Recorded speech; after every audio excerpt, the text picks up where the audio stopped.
आणि बुलेटिनच्या सुरुवातीलाच वसईमधून बातमी आहे। वसई विरारमध्ये भाजप कार्यकर्ते नाराज आहेत। रवींद्र चव्हाण यांच्या समोरच कार्यकर्त्यांचा संताप दिसून आलाय। उमेदवारी देताना जुन्या कार्यकर्त्यांना विचारलं नाही असा आक्षेप या नाराजांचा आहे।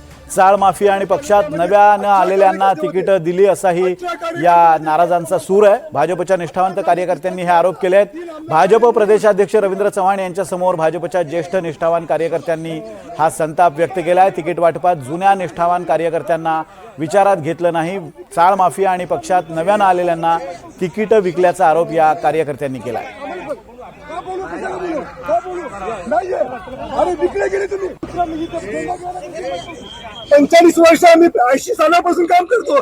कालची माकडं आली त्याने तिकीट दिली तुम्ही कशावर दिली?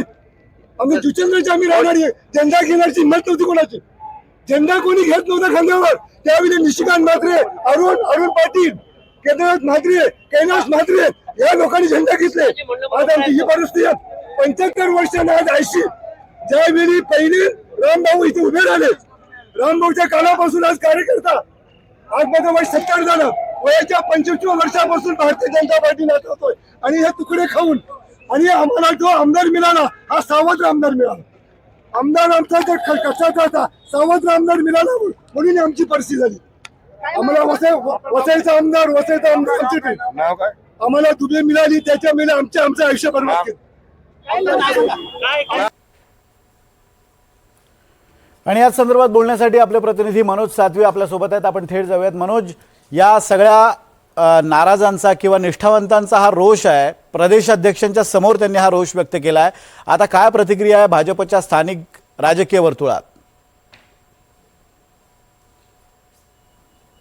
नक्कीच विनोद, भाजपचे तिकीट वाटप ज्या वेळेस वसई विरार महानगरपालिकेसाठी झाली त्यावेळी जे जुने निष्ठावान कार्यकर्ते आहेत त्यांना कुठल्याही प्रकारचे विचारात घेत नसल्याचा आरोप करण्यात येतोय आणि त्यातूनच हे निशिकांत म्हात्रे हे जुचंद्र येथील जुने आणि ज्येष्ठ भाजपचे कार्यकर्ते आहेत, त्यांनी संताप व्यक्त केलेला आहे। रवींद्र चव्हाण जी कार्यकर्ता मेळावा जो होता तो आटपून निघत असताना त्यांच्या गाडी जवळ जाऊन या कार्यकर्त्याने गोंधळ घातला आणि आपल्या मनातील जी खदखद आहे ती बोलून दाखवली। आणि त्याच वेळी वॉर्ड क्रमांक 27 मधून जे चाळ माफियाला एका तिकीट दिल्याचं त्यांनी आरोप केलेला आहे। एकंदरीत आपण पाहिलं तर या अगोदर देखील शेखर धुरी हे जुने आणि निष्ठावान कार्यकर्ते होते भाजपचे। त्याचप्रमाणे किरण भोईर हे भाजपच्या म्हणजे वसई विरार महानगरपालिका स्थापन झाल्यानंतर पहिले निवडून आलेले, भाजपच्या तिकिटावर पहिले निवडून आलेले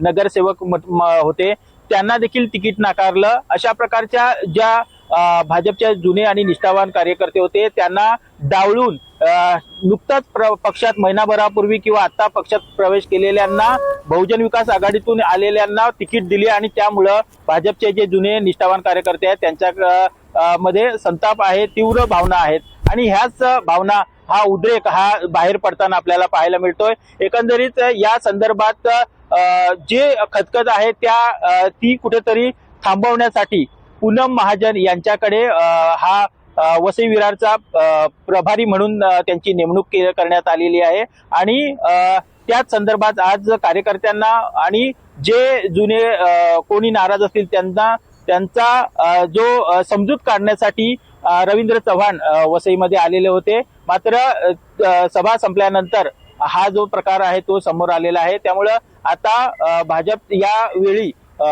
स्थानिक लोकप्रतिनिधी म्हणजे खासदार हेमंत सवरा नंतर दोन्ही आमदार या ठिकाणी होते।